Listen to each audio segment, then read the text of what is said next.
es compartir alguna reflexión, ¿no? Y que estemos todos juntos en un sitio parados está muy bien porque no es fácil. Es decir, estamos sobre medida conectados hoy día a través de casi el televisor ya no, pero el móvil, YouTube, etcétera, y prácticamente en todo tiempo, entre nuestros viajes, cuando cogemos el bus, el tren o el metro, estamos todo el día conectados y es difícil que estemos en un lugar quietos, en silencio, y creo que es bueno que también lo podamos aprovechar para pensar, ¿no?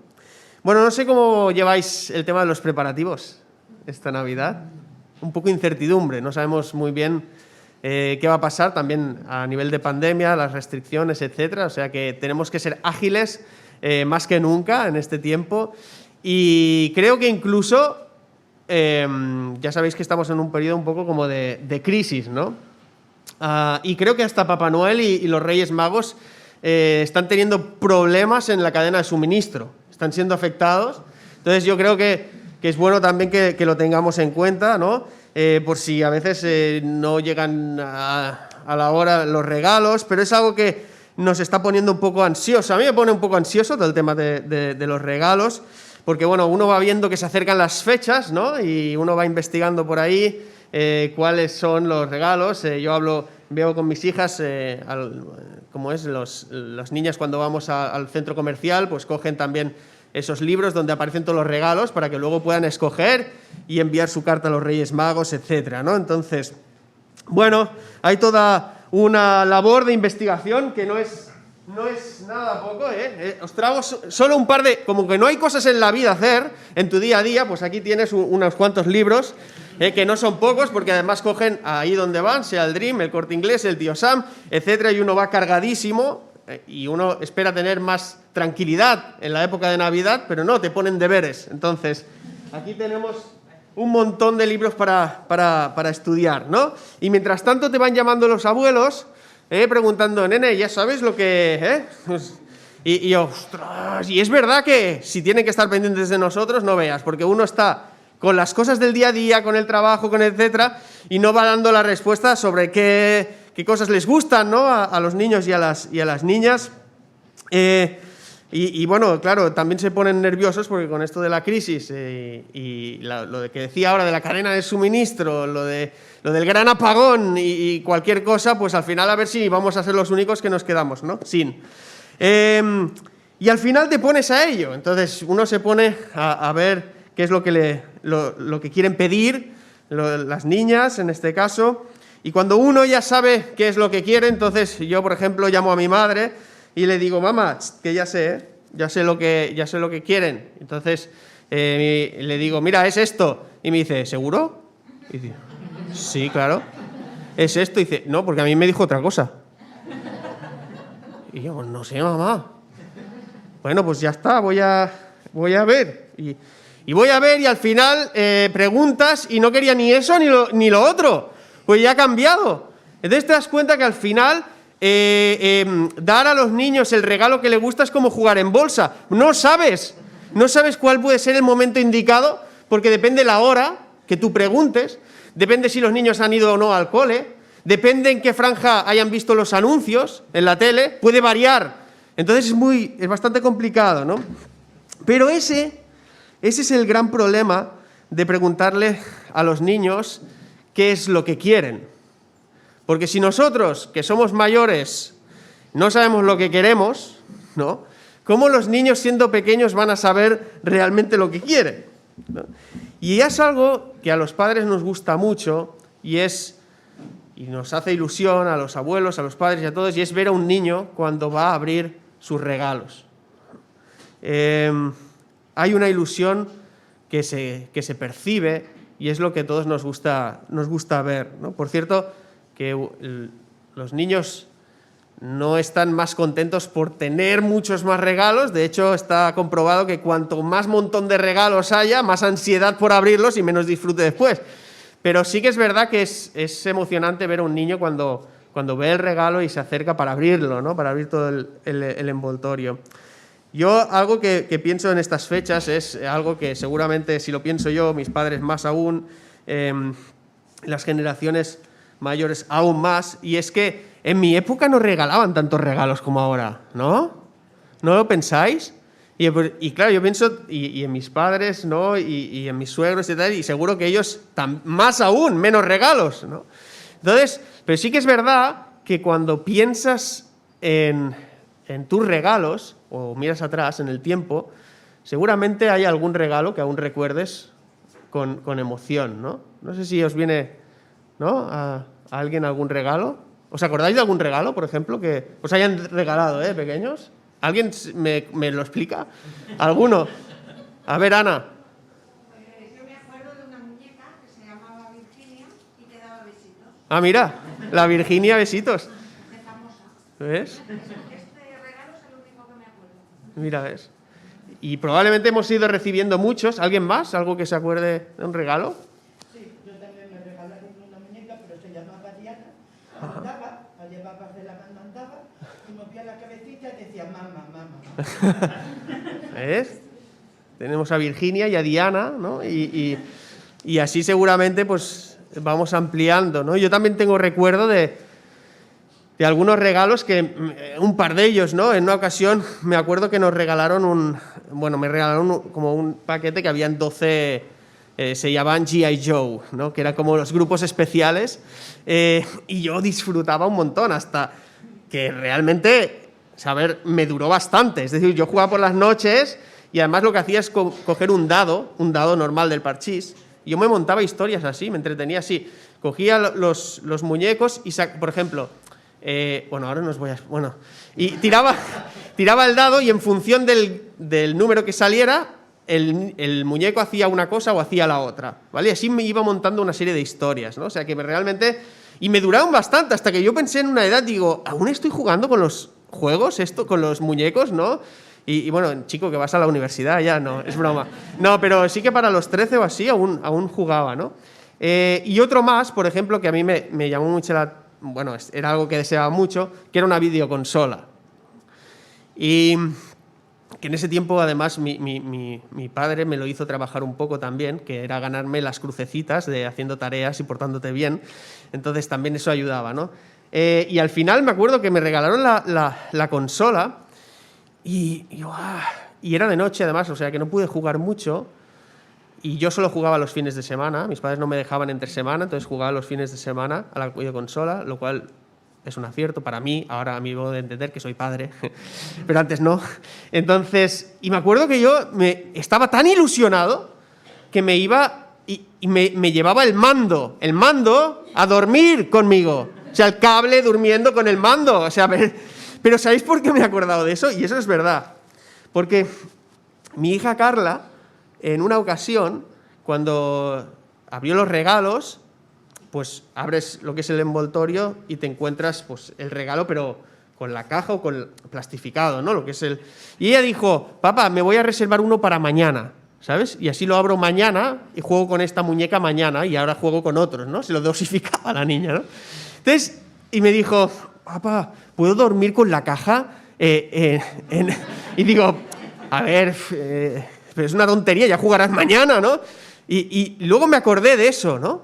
Es una tontería, jugarás mañana. Cuando los hacemos mayores, los adultos, ¿no? La practicidad es lo primero. Pero ella tenía ilusión por estar cerca de su regalo. Niña, si quieres dormir con la caja, toma la caja, si cabe, ¿no? Pero cuando pienso en eso, digo, ¿cuánto hace que yo no me emociono así, ¿no? Con un regalo? ¿No os ha pasado?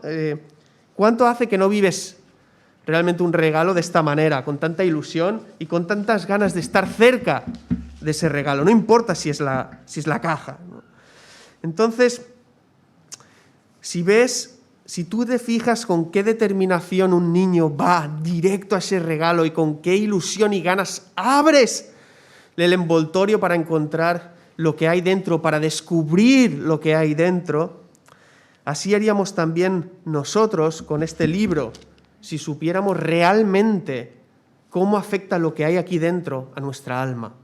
De verdad, que eso es algo que no es perecedero y que sería totalmente eterno, ¿no? Pensad que el efecto del regalo humano es finito, y veréis lo que dura, ¿no? A vuestros hijos, pero realmente desde el momento que se descubre, pero el efecto del regalo de Dios es eterno, o sea, dura para siempre, porque Él es eterno y uno desde el momento que lo descubre lo vive ya para siempre, ¿no? Entonces me gustaría por un momento que dejáramos de lado esa imagen idílica que vemos a veces en el pesebre, que además es estática, con un niño, Jesús, habiendo nacido, José, María y bueno, algunas figuras, pero que no se mueven, ¿no? Que no expresan vida, porque realmente en la Biblia no hay superhéroes, pero sí hay personas como tú y como yo, que en un momento determinado de su historia decidieron creer en alguien que sí es todopoderoso, ¿no?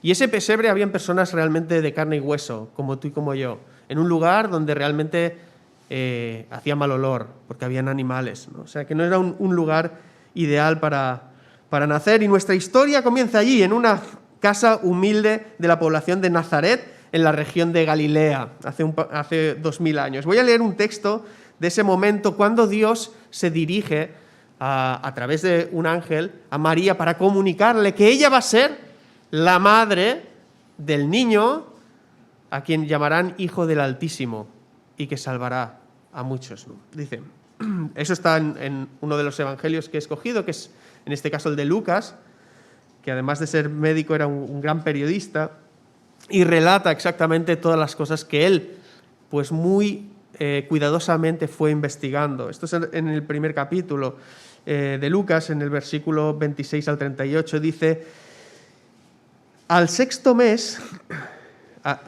un contexto muy rápido, dice al sexto mes porque primero nos explica una cosa durante ese capítulo, y es que el ángel Gabriel se presenta a un hombre que se llamaba Zacarías en el templo, y lo que hace es comunicarle a Zacarías que su mujer, que se llama Elisabet, y que era estéril, no podía tener hijos, le dijo que su mujer tendría un hijo, y que ese niño, que no bebería licor y se guardaría, sería lleno de Dios, del Espíritu Santo, y que luego reconoceríamos como Juan el Bautista, ¿vale?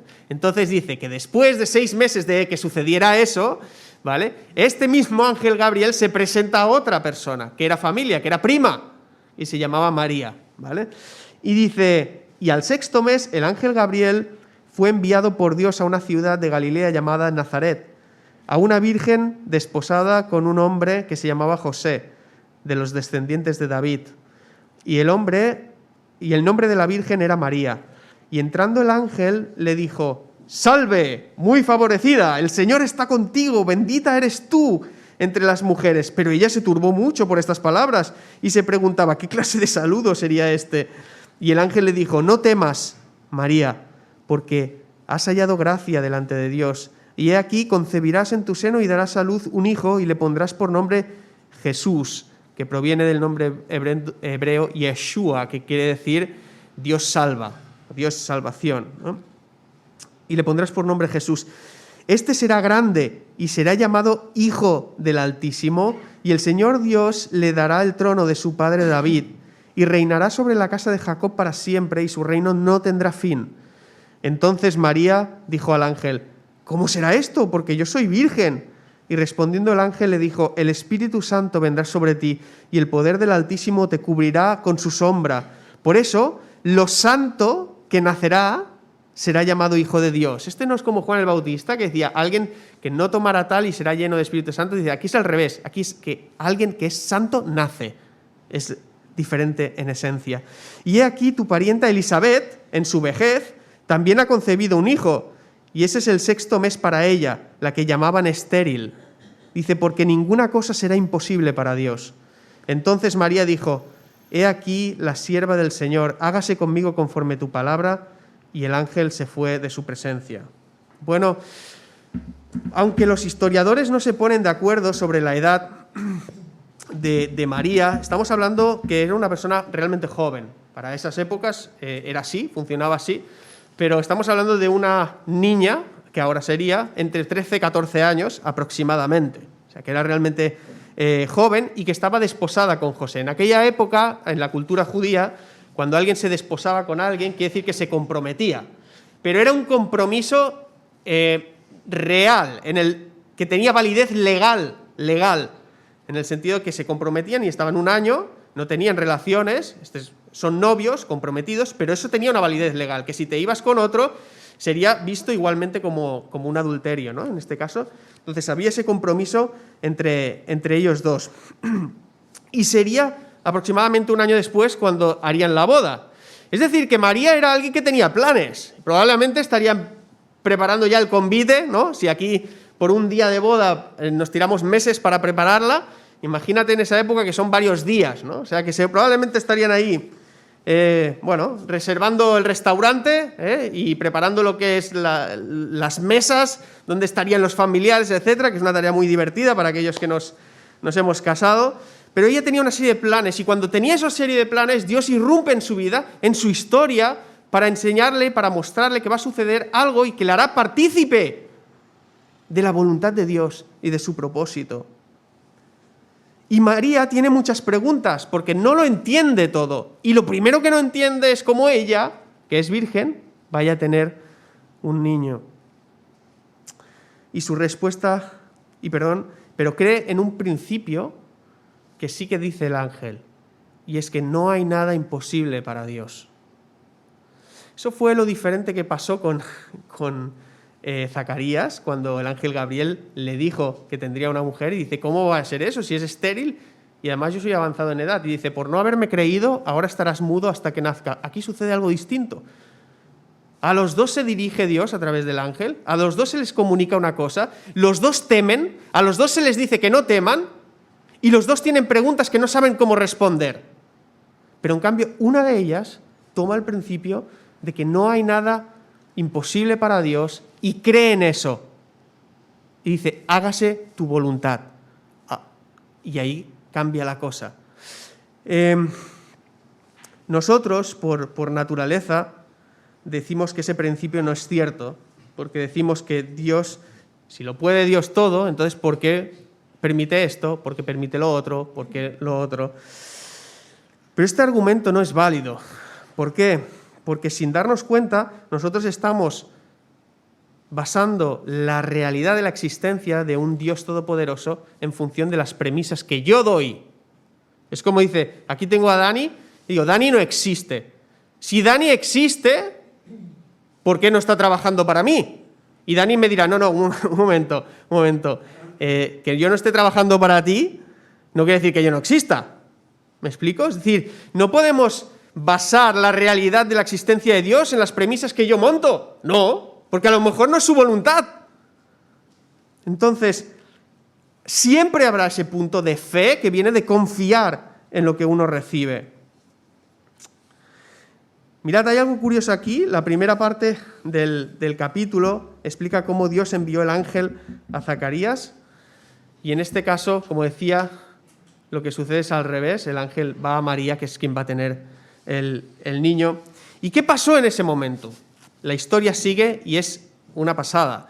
De repente que María se va a ver a Elizabeth y están 3 meses juntas. Y durante ese tiempo, las personas con las que van teniendo contacto realmente le están diciendo, están reconociendo que María, el niño que va a tener, va a ser alguien sorprendente, que realmente es, cuando hablamos de Mesías, es que el pueblo de Israel, el pueblo judío, esperaba que habría uno que les liberaría. Ellos pensaban que les liberaría en aquel momento del Imperio Romano. Pero no, la liberación que Dios da va mucho más allá de un momento histórico concreto. Y lo que sucedió es que el César, que en ese momento en la región dominaba evidentemente el Imperio Romano, César Augusto decretó una norma, y es que quería establecer un censo. Es decir, que tú tenías que ir donde estuviera la casa de tus padres y hacer un registro ahí. Te tenías que, de alguna manera, para entendernos, te tendrías que empadronar. Aunque no vivieras ahí, tú vas donde está la casa de tu padre o tus familias para hacer un registro en ese lugar. ¿Y qué pasaba? Que ellos vivían en Nazaret, que está al norte, en Galilea, y tenían que irse hasta Belén.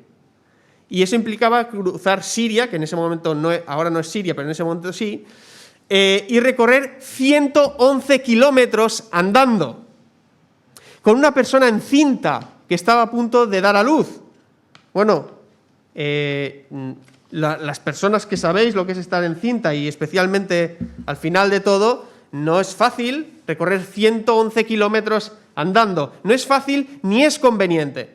Por lo tanto, cuando cuando vemos la imagen del pesebre, vemos a María, que realmente acababa de recorrer una distancia enorme, cómo iba, realmente acababa de dar, y llegaron y no encontraron lugar en el mesón. No había un sitio como adecuado, ¿no?, para tener un bebé. No se abrieron puertas para ellos. Lo único que se les dejó es un lugar donde estaban los animales, que es un sitio donde hay excrementos, donde huele mal, etc. Y ahí tuvieron que tener el bebé. Así que Dios irrumpe en la historia de la humanidad y lo hace de una forma súper humilde, desde el inicio hasta el final. El Evangelio es para los humildes. Y de repente están ahí en el pesebre y se oye toc, toc, toc, toc. Abren la puerta y ven como un grupo de gente con pieles encima, rudos, con cara de, no sé, con bastones en las manos. Y era un grupo de pastores que se había acercado a ver qué estaba pasando ahí. Y dice, ¿pero qué hacéis vosotros aquí? Esto lo estoy diciendo yo, no lo dice la Biblia.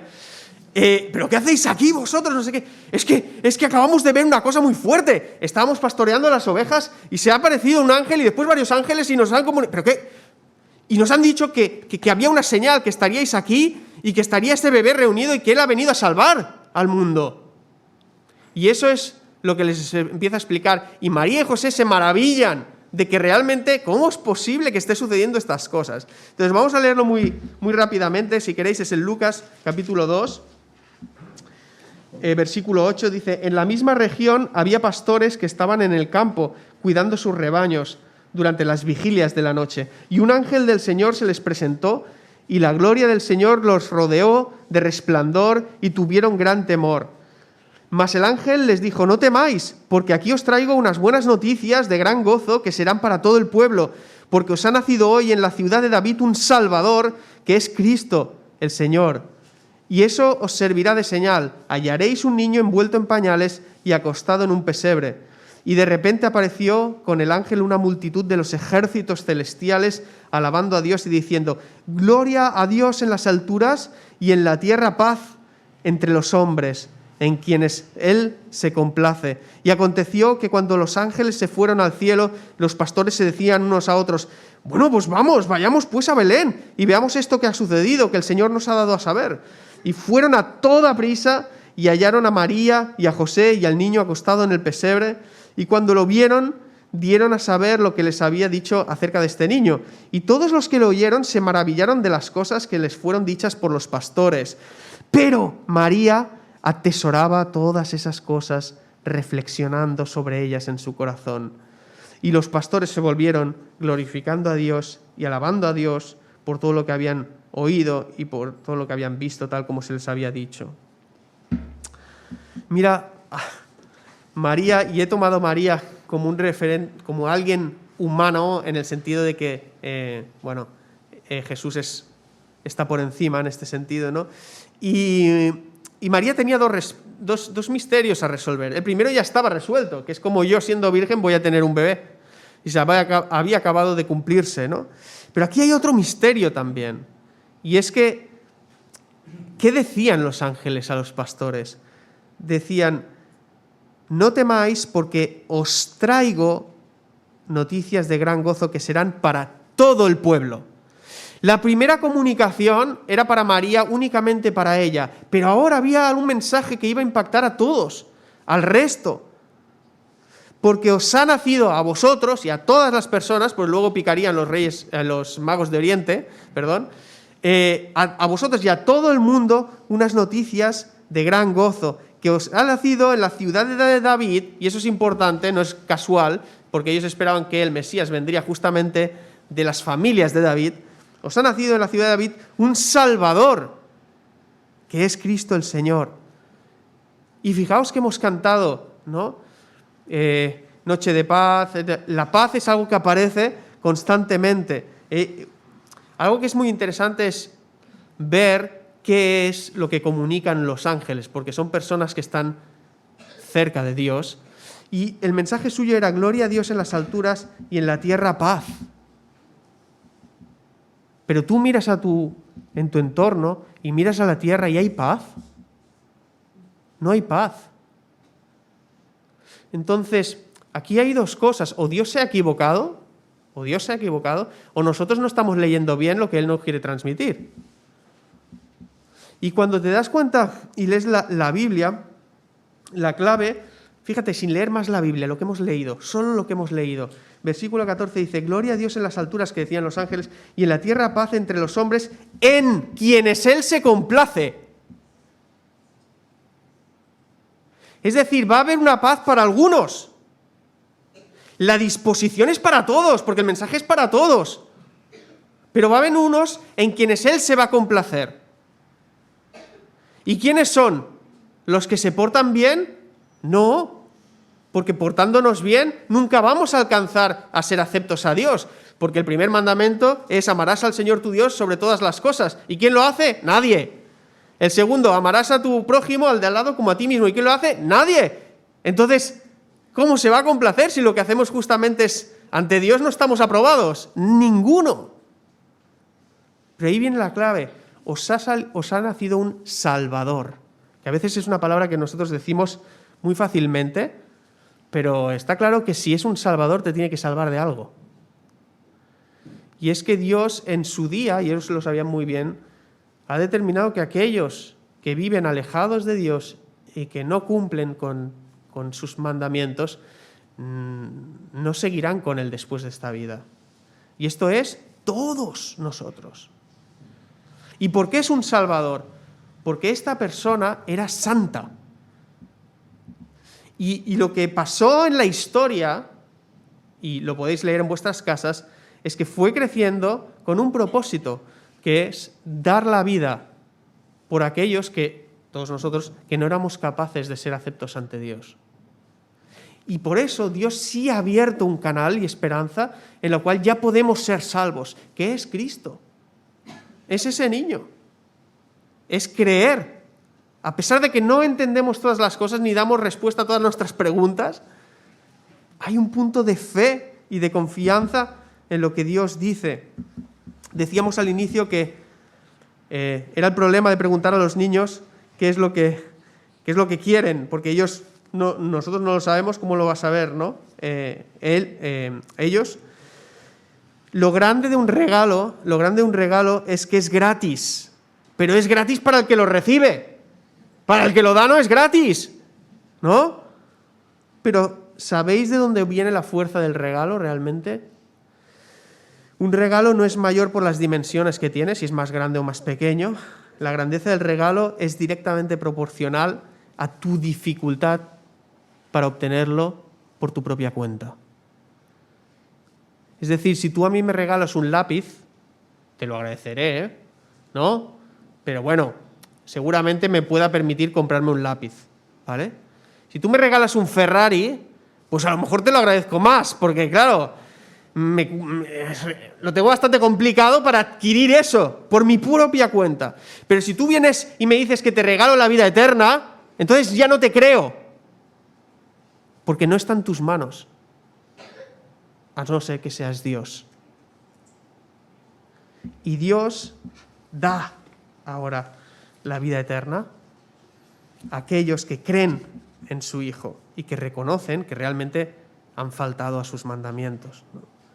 Dios puede venir ahora a tu corazón, por eso metafóricamente decimos que la Navidad, que quiere decir nacimiento, puede suceder en tu corazón, que justamente no es un lugar habitable, que si miras los pensamientos que pasan por tu mente es más propio de un lugar de animales que de un lugar que esté preparado realmente para que alguien pueda vivir allá. Pero Dios se compromete a que si tú reconoces tu pecado delante de Él y crees que Él sí puede salvarte, va a venir a tu vida y va a vivir en tu corazón. Y este es nuestro deseo también como iglesia, ¿no? Que nosotros podamos reflexionar, como hizo María, sobre estas cosas que dice que las atesoraba en su corazón. Y no solo reflexionaba, sino que para ella las hacía tesoro y las meditaba. Así que, Padre, te doy las gracias por tu palabra, por estas reflexiones, y te pido que incidan en nuestro corazón y que realmente tú traigas gozo y alegría, no solo en estas fechas, sino para siempre. En el nombre de Jesús. Amén.